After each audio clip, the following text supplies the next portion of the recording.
Do you believe you can beat Islam? Es que cuántas veces ya.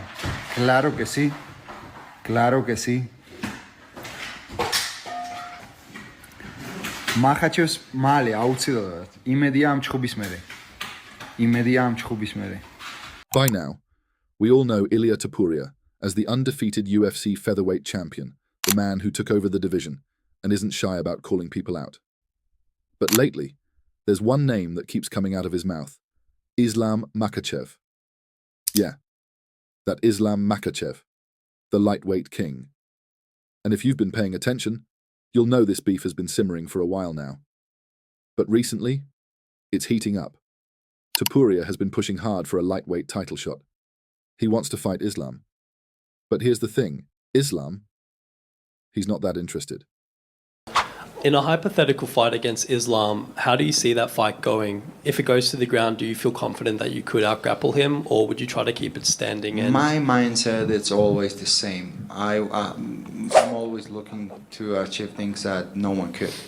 So someone could submit him. I will be the first one to submit him. And any specific submission? Now I heard some love from some idiot, but it's gonna happen. And then Khabib Nurmagomedov stepped in. See, Khabib, who's not just Islam's longtime friend, but also someone who knows the fight game inside and out, made it clear. He said Islam has already taken on 2 featherweight champions before, beat them both. So why should he give a third one a shot, especially when that fighter hasn't even proven himself at 155? Khabib kept it real in an interview. He said, if Topuria comes up, gets a title shot, and loses, then fights again at lightweight and loses again. What does that say?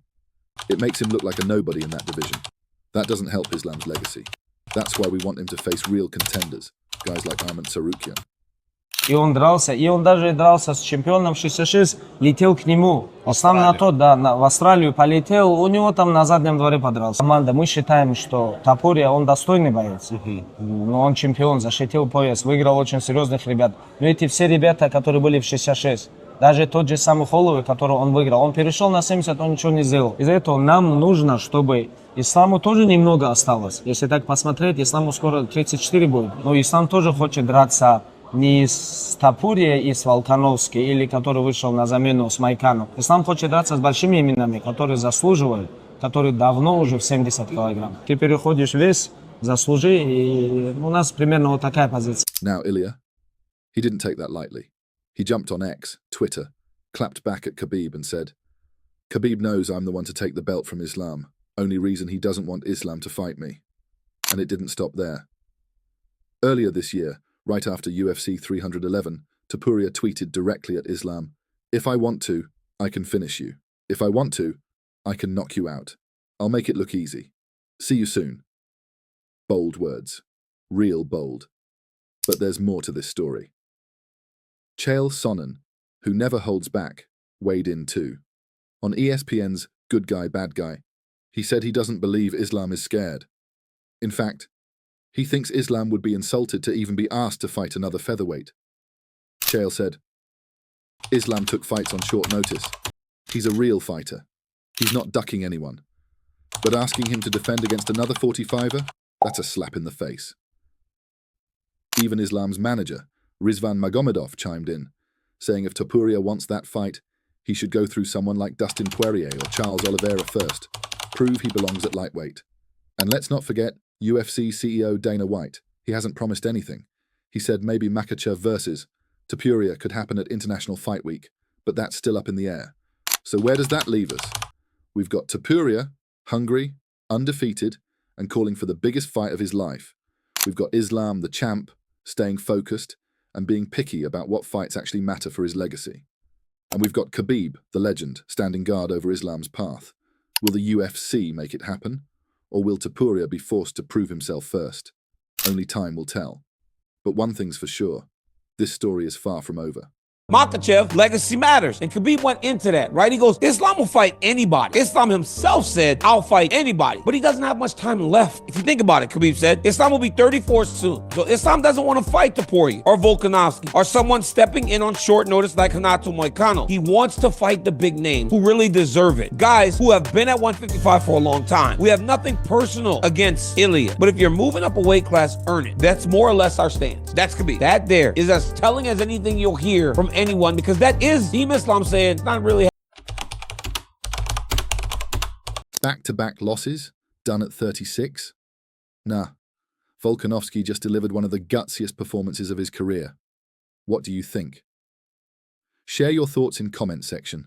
By now, we've all seen what Alexander Volkanovski is capable of. But after 2 tough knockout losses, people were starting to doubt him. Some even said he was done. Well, they were wrong. Because at UFC 314, Volkanovski did what champions do. He came back stronger. In a 5-round war, he beat Diego Lopez by unanimous decision and took back the featherweight title. The great is champion again. Let's break down how it all went down. Before the fight, going into UFC 314, the pressure was on. Volkanovski had just turned 36. He was coming off back-to-back knockouts, first against Islam Makhachev, then against Ilia Topuria. A lot of fans were asking, can he still hang with the best? On the other side, you had Diego Lopez, ranked number 3 in the world, riding a 5-fight win streak. This was his big chance, his first title shot. And he wasn't just coming to fight. He was coming to take that belt. The build-up was tense. Volkanovski promised he was ready. Lopes said he was going to bring fireworks, and when the cage door shut, they both delivered. Round 1. Volkanovski came out sharp. He was focused, fast, and accurate. His hooks were landing clean, and his low kicks kept Lopez guessing. Lopez tried to fire back, but Volkanovski was just 1 step ahead. He even scored a takedown late in the round to stamp it. Round 2. This one was wild. Volk looked in control early, landing clean combos. But right before the bell, boom. Lopes caught him with a beautiful 1-2. Volkanovski hit the mat. It was a scary moment, but he stayed calm and bounced back fast. Round 3. Volkanovski got back to work. He kept his distance, used his jab, and picked his shots. Lopes couldn't find a rhythm. Volk's footwork and timing were on point. He kept chopping away at the legs and made Lopes miss big. Round 4. Now this is where things got dicey again. Lopes landed an uppercut that clipped Volkanovski's eye.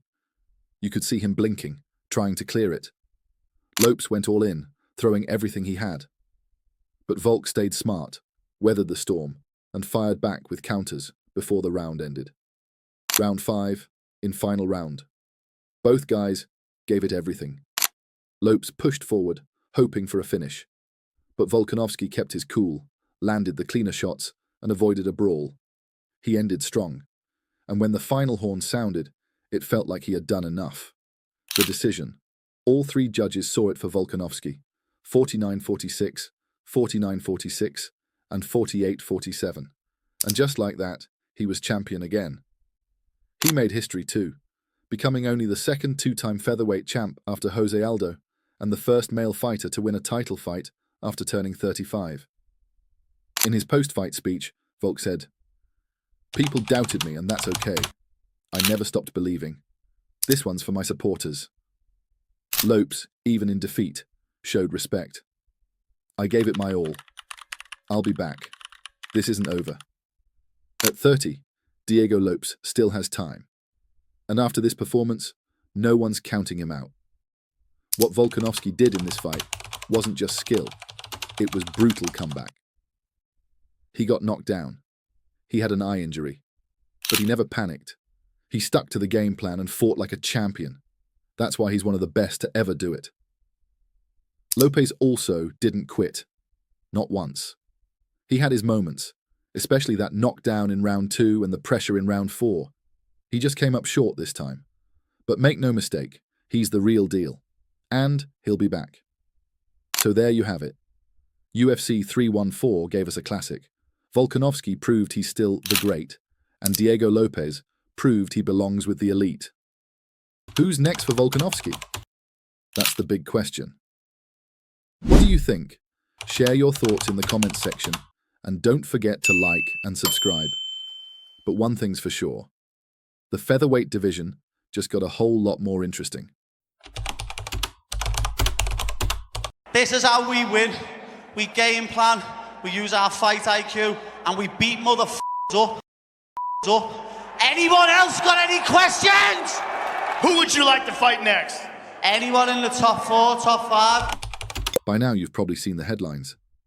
But what really went down at UFC 314 between Paddy Pimblett and Michael Chandler? Well, the baddie didn't just win, he made a statement. A third-round knockout in a fight that could change the future of the lightweight division. UFC 314 went down at the Kaseya Center in Miami, and while the main card was packed, it was the co-main event that had fans talking. Paddy Pimblett, the rising fan favorite, was taking on Michael Chandler, a veteran known for his wild, aggressive style. For Chandler, this fight was about proving he still had it. For Paddy, it was the biggest test of his career. Before they stepped in the cage, both guys were confident. Chandler made it clear he was coming to throw hands. Paddy? He stayed cool, saying he'd use his reach and grappling to handle whatever Chandler brought. And let's be honest, everyone knew Chandler was going to come out swinging. Round 1, testing the waters. It started off pretty balanced. Chandler scored an early takedown, and for a second, it looked like he might control things. But Paddy got back up fast, landed some nasty leg kicks, and kept his distance. Chandler threw heavy shots, but Pimblett stayed composed and kept chopping away at those legs. Round 2, Paddy finds his rhythm. This is where it shifted. Paddy looked more confident, more in control. He stuffed Chandler's takedown and even got on top, throwing elbows and threatening submissions. Chandler was still dangerous, but Paddy was clearly pulling ahead. Round 3. Lights out. And then came the moment. Early in the third, Pimblett landed a brutal knee that cut Chandler open. He followed it up with a takedown, got into a dominant position, and started raining down strikes. The ref had no choice but to step in. TKO, fight over, statement made. Paddy's win wasn't a fluke. Here's how he did it. Smart striking. He used his reach and landed heavy leg kicks, keeping Chandler from getting too close. Better grappling. On the ground, Paddy was in control. He reversed positions, threatened submissions, and made Chandler uncomfortable. Insane cardio. He kept the pressure high all fight long. By the third round, Chandler was slowing down, and Paddy took full advantage. What they said after. After the fight, Paddy didn't hold back. He said he's coming for the top 5.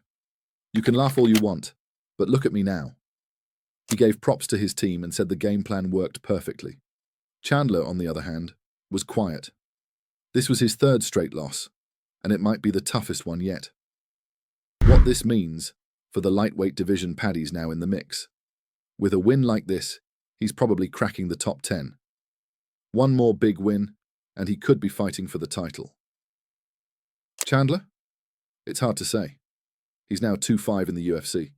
Still dangerous, still exciting, but the road back to the top just got a lot tougher. Paddy Pimblett didn't just beat Michael Chandler, he dominated him. Striking, grappling, cardio, it was all there. And now, the baddie is looking at the top of the mountain. Paddy Pimblett's win at UFC 314 wasn't just another victory, it was a message to the division. He's not just hype, he's the real deal, and he's coming for that title. There's been a big buzz in the UFC world after Ilia Topuria's next opponent was seemingly leaked during a live broadcast. Fans thought they heard that Topuria's next fight would be against Charles Oliveira, as the Spanish-language feed of UFC Vegas 105 made the announcement. But the UFC quickly stepped in to shut down the rumors. So here's the deal. Topuria, who's been the undefeated UFC featherweight champ, is moving up to lightweight. This means he'll no longer hold the 145-pound title, especially after UFC 314, where Volkanovski and Diego Lopez will face off. Back in February, Topuria made it clear he was vacating the featherweight title to try his hand at lightweight, though we didn't know who his first opponent would be in this new weight class. Was it true? the UFC was quick to deny the rumors. According to a tweet from MMA journalist Alex Bahunin, the UFC confirmed the news about Topuria. Fighting Oliveira was a mistake and not accurate. This all came after fans were excited by the potential fight, especially since the two have been going back and forth on social media. Ilia Topuria has fought 16 times, winning all of his bouts with an undefeated record of 16-0. On the other hand, Charles Oliveira has fought 46 times, securing 35 wins and suffering 10 losses in his professional career. Oliveira, currently ranked number 2 in the lightweight division, hasn't fought since his win over Michael Chandler at UFC 309 in November 2024. Meanwhile, Topuria has been out of action even longer, after knocking out Max Holloway at UFC 308 last October. What's next for Topuria? Even though the fight with Oliveira isn't set yet, a win over the former lightweight champ would definitely bring Topuria closer to a title shot. The UFC's quick denial of the fight could mean they just want to announce it with more fanfare later, but the excitement surrounding Topuria's move to lightweight is real. Fans are eager to see what's next for this undefeated star. While he might not be facing the lightweight champ Islam Makhachev just yet, the speculation around Topuria's next fight continues to build. With so much interest, it's no surprise the news about Oliveira got so much attention. So, stay tuned. The UFC might have big plans for Topuria, but for now, we'll have to wait and see. On the other hand, Paddy Pimblett is overflowing with confidence as he approaches UFC 314, boldly declaring the beginning of his quest for a title. After taking on Michael Chandler, Pimblett has set his sights on a title shot by 2026, with potential opponents like Charles Oliveira or Justin Gaethje on his radar. However, it's Ilia Topuria that Pimblett is particularly targeting as his first title defense, driven by a personal ambition to take down the undefeated fighter and prove his dominance in the division. UFC 314 has a lot on the line, and for those looking to place bets, there are some interesting money lines to consider, especially for the fight at the top of the card for the vacant featherweight title. The matchup between former champion Alexander Volkanovski and rising star Diego Lopes promises to be a thrilling clash with plenty of unpredictability. Volkanovski, the former featherweight champion, is widely regarded as one of the most dominant fighters in the UFC. In his previous title reign, he showcased exceptional striking, with an impressive 63.8% significant strike accuracy rate. His ability to control the pace of a fight and land clean strikes from a distance made him a nightmare for opponents. His overall record stands at 26-2, with 12 KO TKO finishes and 3 submission wins. Volkanovski's durability and his high fight IQ have been key in his reign, with victories over top-tier fighters like Max Holloway, Brian Ortega, and Jose Aldo. On the other hand, Diego Lopes is a young and hungry challenger with a 22-5 record. Lopes enters this fight on the back of a strong performance that earned him a shot at the title. His striking accuracy is solid, with a significant strike rate of 57.3%, and he is known for his ability to finish fights, with 10 knockouts and 8 submissions in his career. Lopes' well-rounded skill set is what makes him a dangerous opponent.